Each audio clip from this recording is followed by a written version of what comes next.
आपका। मैं हूं आपके साथ दीपा बाफिला। आप देख रहे हैं मेरे साथ 12 से 2 पॉलिटिकल शो।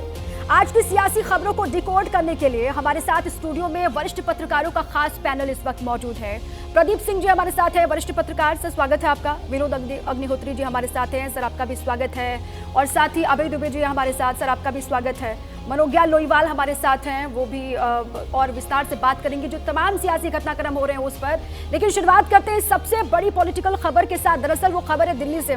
दिल्ली में ईडी की छापेमारी हुई और ईडी ने आज दिल्ली में आम आदमी पार्टी के नेताओं के 12 ठिकानों पर छापेमारी की, जिसको लेकर आम आदमी पार्टी ने ईडी पर गंभीर आरोप लगाए। बड़ी खबर जान लीजिए आप। अब ईडी सूत्रों से ये खबर आ रही है कि ईडी ने आम आदमी पार्टी के आरोपों को खारिज कर दिया है। ईडी सूत्रों का कहना यह है कि इस पूरे की मामले में ईडी लीगल एक्शन ले सकती है। 12 ठिकानों पर आप नेताओं के अलग अलग जगहों पर लगातार ईडी की टीम मौजूद और सुबह से ही वहां पर एक्शन लिया जा रहा है, कार्रवाई हो रही है। अब इसी बीच में ईडी सूत्रों से बड़ी खबर सामने आ रही है। कहा यह जा रहा है कि आम आदमी पार्टी के आरोपों को खारिज किया है ईडी ने, और साथ ही ये भी कहा कि ईडी इस पर एक्शन ले सकती है, इस पर भी विचार किया जा रहा है। देखिए, केजरीवाल सरकार की मंत्री आतिशी ने आज प्रेस कॉन्फ्रेंस की और प्रेस कॉन्फ्रेंस करके ईडी पर क्या आरोप लगाए थे वो सबसे पहले आपको सुनवाते हैं।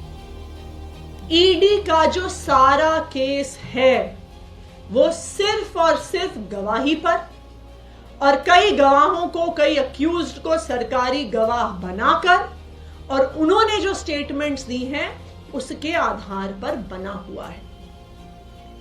और आज जो मैं खुलासा करने जा रही हूं वो आपको यह दिखा देगा कि ये सारी स्टेटमेंट्स फर्जी हैं, कि ईडी ने सारी स्टेटमेंट्स में फर्जीवाड़ा किया हुआ है। कई ऐसी स्टेटमेंट्स किसी अक्यूज से, किसी सरकारी गवाह से, किसी विटनेस से ली गई।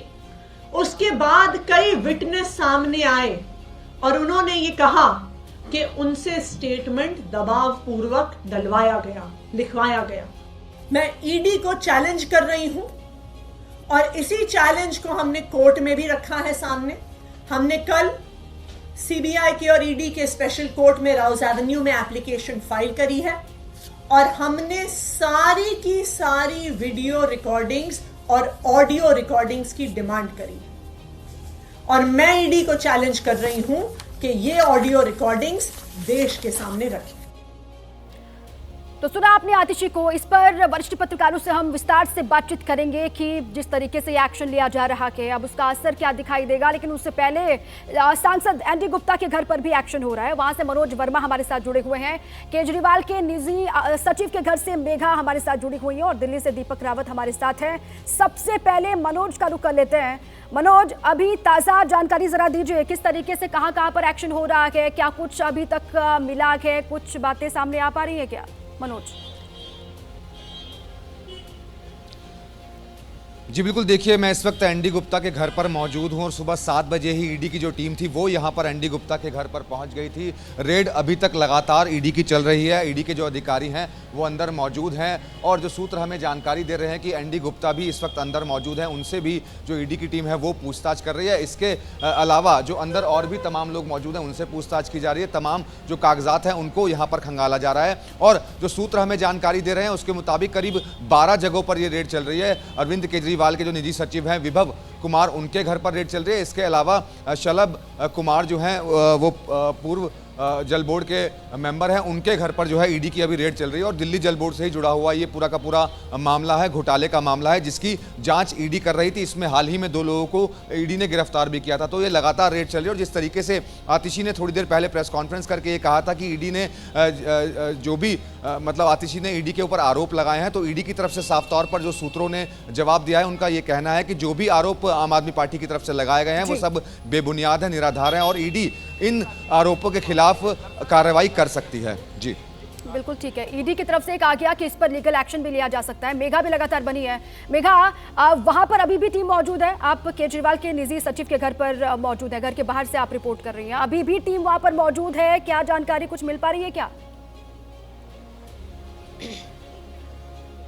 जी हाँ दीपा, देखिए जैसे आपने बताया कि मैं केजरीवाल के निजी सचिव जो विभव कुमार का घर है उनके आवास के ठीक बाहर मौजूद हूँ और यहाँ पे कई लेयर्स की बैरिकेडिंग, कई लेयर्स को आपको सिक्योरिटी नजर आएगी। सबसे पहले यहाँ पर दिल्ली पुलिस के जवान हैं जो बिल्कुल गेट के बाहर, क्योंकि ये चंद्रावल वाटर ट्रीटमेंट प्लांट है और यहीं से सीधा 400 मीटर आप स्ट्रेट जाकर लेफ्ट लेते हैं तो जो निजी सचिव हैं विभव कुमार, उनका आवास है, सरकारी आवास है। और आप देख सकते हैं सबसे पहले दिल्ली पुलिस के जवान, उसके बाद ठीक आपको सामने तस्वीरों में यहाँ पर पैरामिलिट्री फोर्सेस नजर आएंगे और ठीक इसके अंदर ईडी की जो टीम है वो मौजूद है। सुबह 7 बजे से तकरीबन यहाँ पे लगातार छापेमारी की जा रही है, जिसके बाद इस पूरे एरिया को सील कर दिया गया है।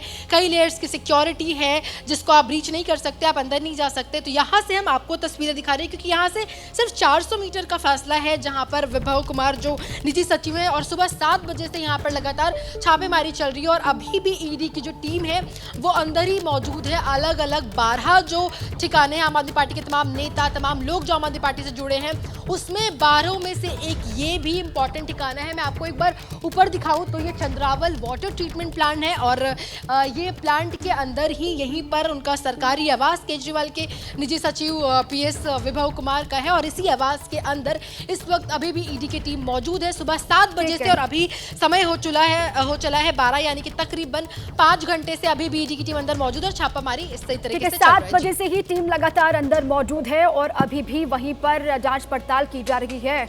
दीपक रावत बने हुए मेरे साथ। दीपक, आतिशी ने जो आरोप लगाए प्रेस कॉन्फ्रेंस के माध्यम से, अब उस पर ये जानकारी सामने आ रही है कि ईडी जो है वो लीगल एक्शन ले सकती है। अब इस पर कोई रिएक्शन दे रही है आम आदमी पार्टी?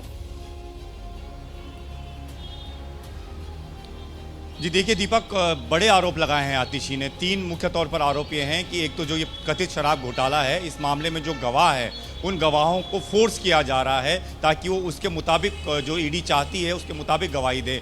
मारपीट तक का आरोप लगाया है कि गवाहों के साथ मारपीट की जा रही है। और तीसरा इंपॉर्टेंट आरोप जो लगाया गया है वो ये कहा गया है कि जो सीसीटीवी फुटेज में पूरी रिकॉर्डिंग होती है पूछताछ की, उसमें से ऑडियो गायब है और ऑडियो गायब करके सीसीटीवी फुटेज को कोर्ट में प्रोड्यूस किया जा रहा है। यानी कि क्या बातचीत हो रही है, क्या जवाब दिया जा रहा है, वो ऑडियो है ही नहीं और बिना ऑडियो के कैसे केस का ट्रायल आगे चलेगा। तो 3 बड़े आरोप जब आतिशी लगाती हैं तो ईडी उसमें चुप नहीं रहेगी स्वाभाविक तौर पर। तो ईडी अब इस मामले में लीगल नोटिस देने की तैयारी कर रही है, लीगल जांच बैठाने की तैयारी कर रही है, क्योंकि ईडी का ये कहना है कि पहले भी इस तरह के गंभीर आरोप लगाते रहे हैं। संजय सिंह पहले भी आरोप लगाते रहे जब गिरफ्तारी हुई थी उससे पहले भी, और अब आतिशी आरोप लगा रही हैं। तो इसके खिलाफ ईडी जरूर तैयारी कर रही है, लेकिन आम आदमी पार्टी का लगातार ये आरोप है कि ईडी उन्हें फंसाने की कोशिश कर रही है। इसके लिए उन्होंने केंद्र सरकार तक को दोषी करार दिया है, उन पर आरोप लगाए हैं कि केंद्र सरकार लगातार अरविंद केजरीवाल आम आदमी पार्टी को आगे बढ़ने से रोक रही है और यही वजह है कि इस तरह की रेड चल रही है। आज की रेड के पीछे भी आम आदमी पार्टी का यह आरोप है कि जब आतिशी ने यह कहा, कल ही उन्होंने कह दिया था कि आज सुबह 10 बजे एक बड़ा एक्सपोज करेंगी ईडी के खिलाफ, जो उन्होंने 10 बजे प्रेस कॉन्फ्रेंस में किया।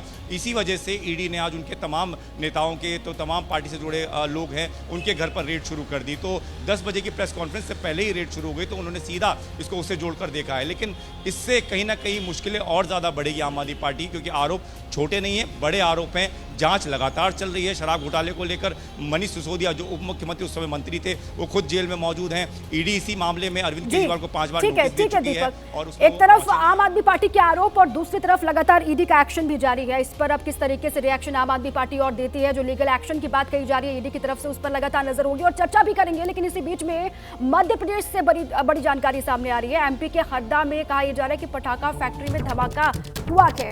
मध्य प्रदेश के हरदा से बड़ी खबर इस वक्त यहाँ पर कहा यह जा रहा है, पटाखों की फैक्ट्री जहां पर आग लगी, कई लोगों के अंदर फंसे होने की आशंका। ये देखिए आप, ये तस्वीर देखिए आप, किस तरीके से धमाका यहाँ पर हुआ। अब धमाके की वजह क्या है, क्यों, कैसे ये धमाका हुआ, इसको लेकर और डिटेल्स भी आएंगी। लेकिन अंदर कई लोग फंसे हो सकते हैं, ये जानकारी अभी सामने आ रही है। दमकल की कई गाड़ियां मौके पर मौजूद हैं। दूर तक धमाके की आवाज आप सुन सकते हैं। एमपी के हरदा से बड़ी खबर, पटाखों की फैक्ट्री जहां पर आग लगी और यहां पर यह कहा जा रहा है कि लोग अंदर हो सकते हैं जो फंसे हो। फायर ब्रिगेड की गाड़ियां वहां पर मौजूद। और नितिन ठाकुर मेरे सहयोगी जुड़ चुके हैं फोन लाइन पर। नितिन, सबसे पहले तो ये बताइए कि अंदर कोई लोग हैं क्या जिनको लेकर ये कहा जा रहा है कि हो सकता है वो फंसे हुए हो, और कैसे ये धमाका हुआ? जी, ये मध्य प्रदेश के हरदा जिले की घटना है। जो मगरदा रोड है, वहाँ पर एक जो फैक्ट्रियाँ होती हैं पटाखे की, वो वहाँ पर पूरी तमाम जो फैक्ट्रियाँ उसी इलाके में अचानक, अभी फिलहाल तो पता नहीं चल रहा है कि आग कैसे लगी, लेकिन कुछ लोगों की वहाँ पर अंदर होने की घटना जानकारी जरूर मिल रही है। फिलहाल 40 से 50 से ज़्यादा घर आसपास से जिनके घरों में भी आग लगने की सूचना मिल रही है। अभी मौके पर फायर ब्रिगेड की गाड़ी पहुंच गई, जिला प्रशासन भी मौके पर है, और जो फैक्ट्री में आग लगी, पटाखे की फैक्ट्री में, इसके बाद से कई जो आसपास फैक्ट्रियों की आग लगने के बाद से फैक्ट्री में कई घरों में दहशत का माहौल हो गया। जी ठीक है, नजर आप बनाए रखें नितिन, शुक्रिया आपका जानकारी के लिए। तो दो तस्वीर आपको हम दिखा रहे हैं किस तरीके से यहाँ पर धमाका हुआ। आसपास के घरों में जो लोग रहते हैं उनमें दहशत का माहौल। हालांकि नितिन ये जानकारी दे रहे हैं कि वहाँ पर प्रशासनिक जो अधिकारी हैं वो पहुँचे हुए हैं। कैसे धमाका हुआ, क्या इसके पीछे की वजह, इसकी जांच पड़ताल की जाएगी। लेकिन सबसे पहले प्राथमिकता ये कि अगर इसके अंदर कोई लोग मौजूद थे तो वो सुरक्षित हैं कि नहीं है, और अगर नहीं तो उनको सुरक्षित जगह पर पहले पहुँचाया जाएगा। धमाके की आवाज़ आप सुन सकते हैं, किस तरीके से दूर तक ये आवाज़ सामने आ रही, आवाज़ सुनाई दे रही है धमाके की। पटाखा फैक्ट्री जिसमें आग की ये तस्वीर, वहाँ पर हरदा में ज़बरदस्त धमाका हुआ कि जो पटाखा फैक्ट्री वहाँ पर किस तरीके से ब्लास्ट हुआ, और उसके बाद अफरा तफरी का माहौल वहाँ पर। हालांकि आग बुझाने की कोशिश लगातार की जा रही है। 3 तस्वीरें आपको हम दिखा रहे हैं। ज़बरदस्त धमाका हुआ, फायर फाइटर्स मौजूद हैं वहाँ पर आग पर काबू पाने के लिए। 3 तस्वीरें।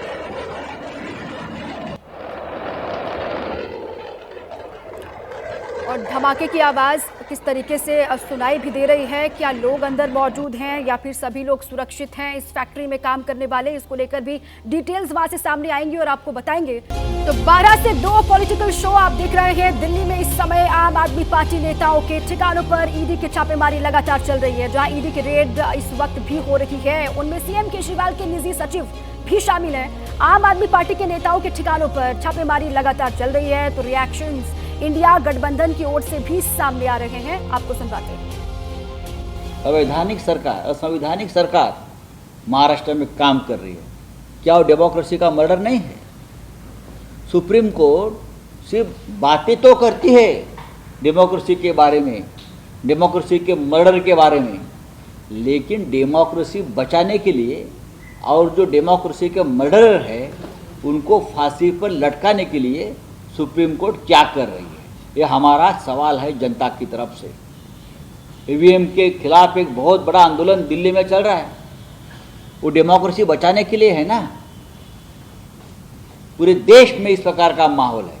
अगर सुप्रीम कोर्ट की बात जो आप कर रहे हो ना, सुप्रीम कोर्ट ने भी अब सड़क पर उतरना चाहिए देखने के लिए कैसा मर्डर हो रहा है डेमोक्रेसी का।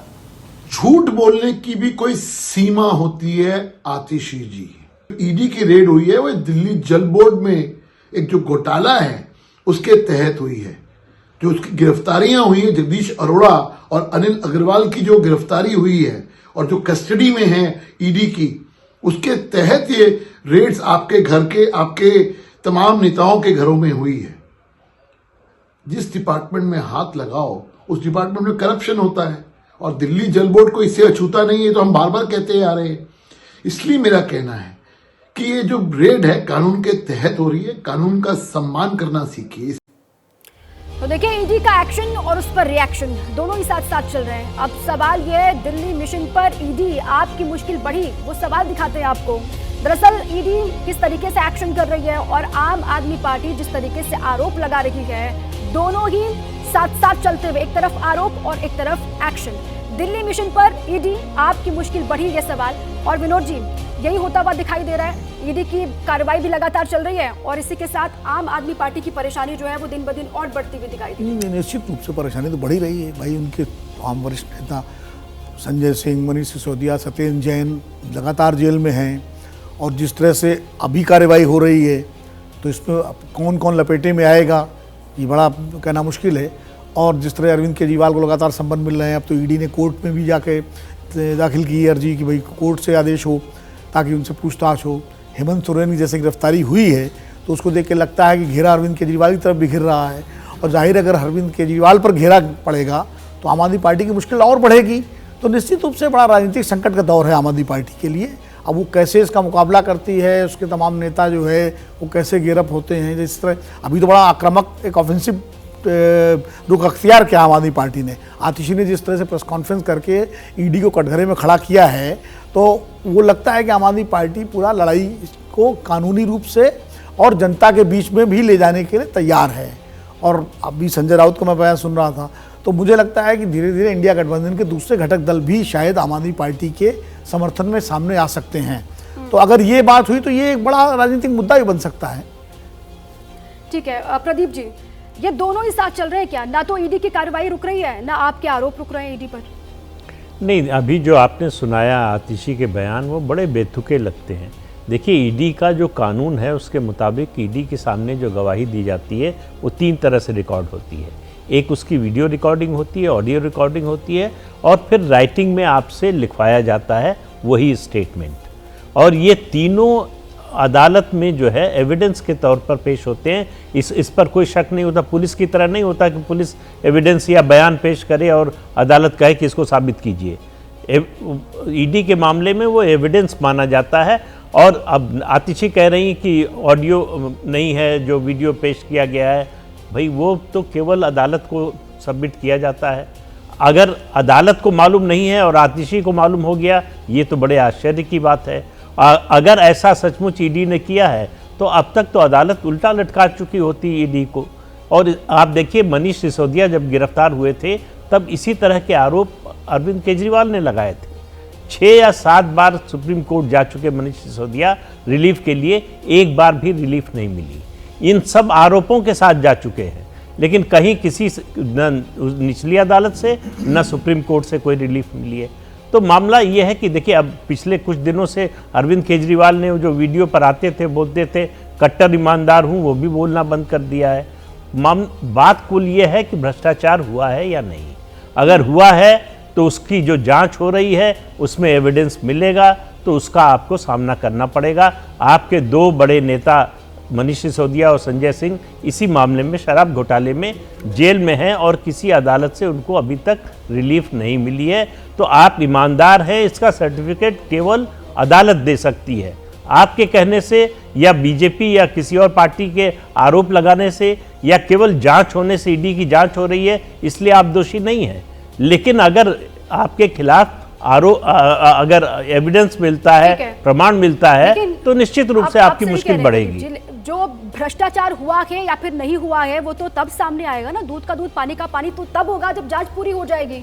इसी बीच एक और सवाल है, खरीबियों पर ईडी का छापा, केजरीवाल पर कसेगा क्या शिकंजा?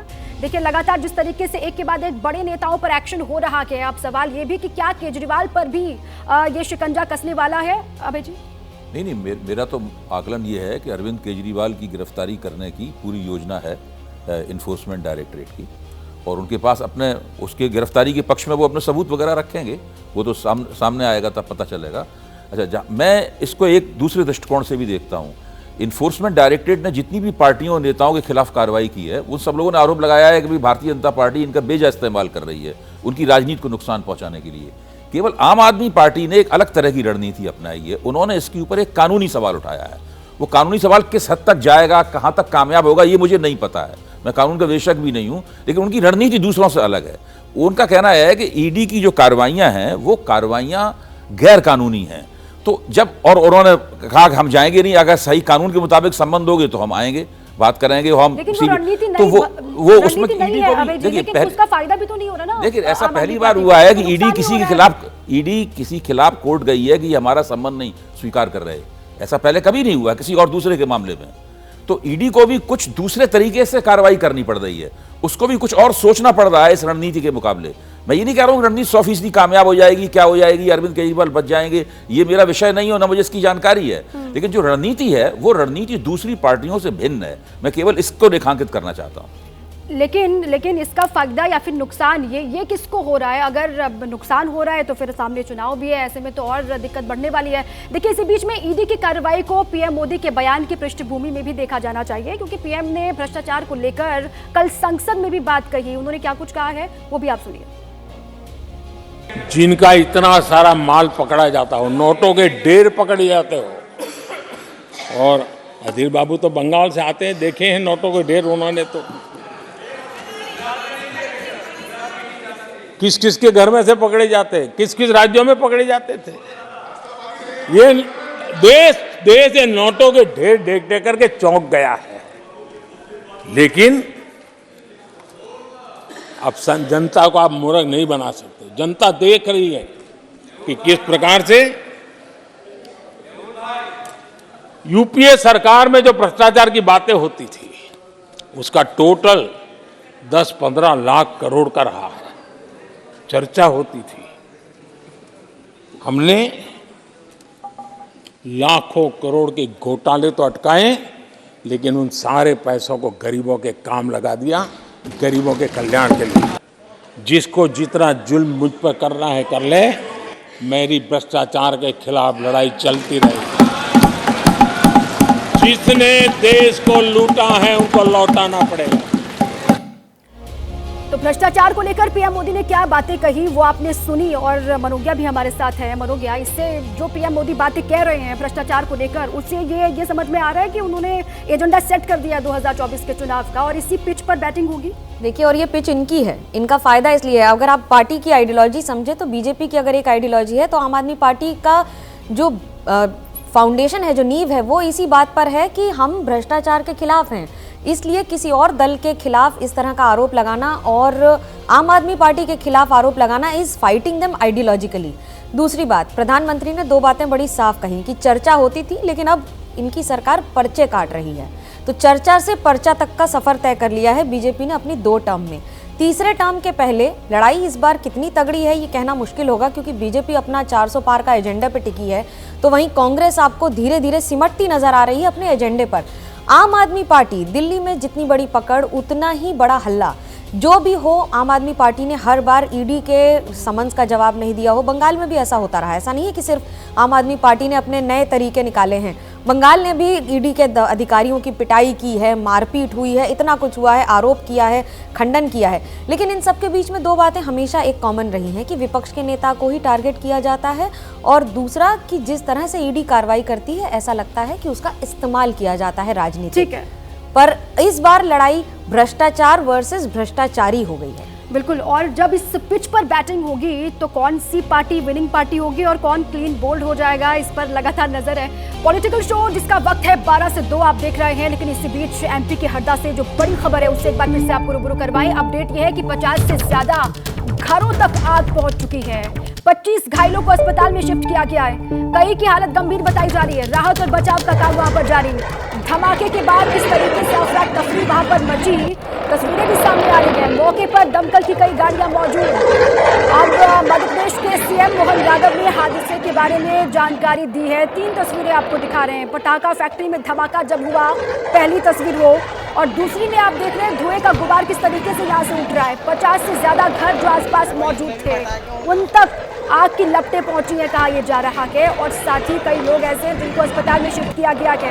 इनमें से कई की हालत गंभीर बताई जा रही है। 25 लोग जो घायल हैं उनको अस्पताल में शिफ्ट किया गया। कई लोगों की हालत नाजुक। राहत और बचाव का काम वहां पर अब भी चल रहा है।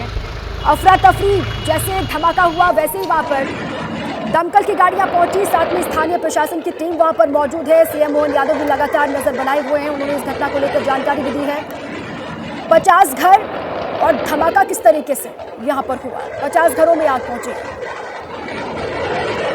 ब्लास्ट हुआ है और भीषण आग लगी है, जिसकी वजह से कुछ लोग घायल भी हुए हैं। करीब 20-25 लोग हमने अस्पताल में एडमिट भी कराए हैं और रेस्क्यू ऑपरेशन अभी जारी है। आसपास के जिलों से हमने एम्बुलेंस, डॉक्टर्स की टीम और स्टेट डिजास्टर रिस्पांस टीम और एनडीआरएफ की टीम को भी बुलाया है और रेस्क्यू ऑपरेशन पूरे जिला प्रशासन की ओर से जारी है। सर, कितने लोग हताहत होने की संभावना है? अभी 20-25 लोगों को हमने एडमिट किया है और कुछ लोग क्रिटिकल भी हैं। तो हरदा के डीएम को आपने सुना, वो हादसे के बारे में जानकारी साझा कर रहे थे। जबरदस्त धमाका यहाँ पर हुआ। पूरे इलाके में दहशत का माहौल है, हड़कंप है, अफरा तफरी का माहौल है।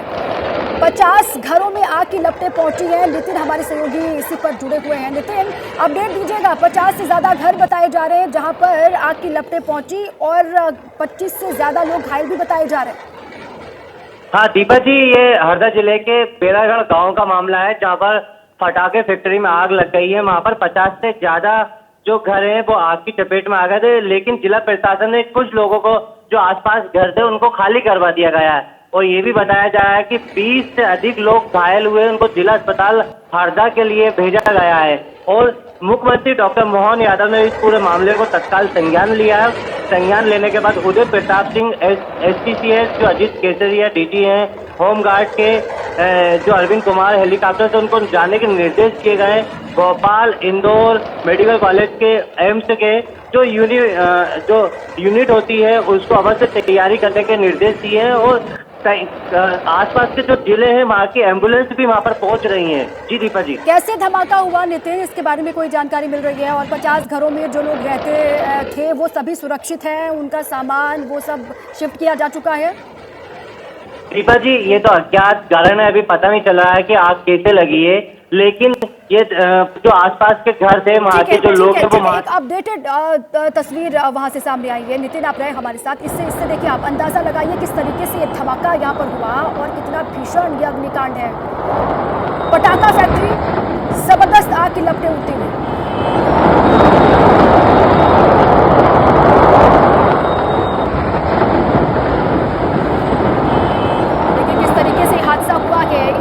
धुएं का गुबार जो यहाँ से उठ रहा है उससे आप अंदाजा लगाएं, और साथ ही जो आग की लपटें उठ रही हैं उससे भी अंदाजा आप लगा सकते हैं कि कितना भीषण ये पूरा हादसा रहा। के हरदा में पटाखा फैक्ट्री और यहाँ पर धमाके की वजह क्या है इसको जानने की कोशिश वहाँ पर लगातार की जा रही है। लेकिन अभी खबर ये है कि आसपास जो इस फैक्ट्री के 50 घर मौजूद थे वहाँ तक आग की लपटें पहुँची हैं।